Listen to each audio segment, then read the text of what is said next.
আজকে আমরা মূলত উত্তর ত্রিপুরার ধর্মনগরের কদমতলায় দুর্গাপূজার আগে গত 6 এবং 7ই অক্টোবর সরকারি মদতে যে সাম্প্রদায়িক হিংসা হয়েছে, সেই হিংসায় দেখা গেছে একজন মারা গেছেন, মৃত্যু হয়েছে পুলিশের গুলিতে, আরও 2 জন আহত হয়েছে।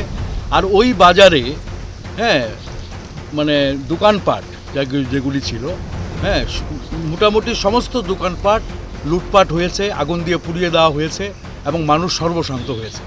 এবং 7 থেকে 8টি বাড়ি, সংখ্যালঘুদের বাড়িও জ্বালিয়ে দেওয়া হয়েছে এবং সেখানে পুলিশ ছিল নির্বিকার। তো এখন দেখা গেল যারা ক্ষতিগ্রস্ত হয়েছে, দোকানপাট যাদের নষ্ট হয়েছে, এরকম আজকে এখানে 8টি দোকানদার এখানে এসছেন মানবাধিকার কমিশনে, তারা আজকে দাখিল করেছেন। সরকার তাদেরকে কম্পেনসেট করার কথা, ক্ষতিপূরণ দেওয়ার কথা। সরকার দেখা গেছে যে ক্ষতি হয়েছে 10 লাখ, ক্ষতি হয়েছে 20 লাখ, কিন্তু সরকার কম্পেনসেশন দেখেছে 50,000, 20,000, 25,000। এখন ডিএম তাদের অ্যাকাউন্টে টাকা ঢুকিয়ে দিয়েছে, কিন্তু তাদের সাথে কোনো কথা বলেনি। তো এখন প্রশ্ন হচ্ছে যে আমার তো এটা কোনোভাবেই, যে আমার জীবন জীবিকা দুটোই নষ্ট হয়েছে, যেগুলো আমার মৌলিক অধিকার।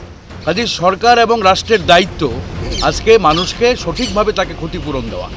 কাজেই সাংবিধানিকভাবে তারা যাতে ন্যায্য ক্ষতিপূরণ পায়।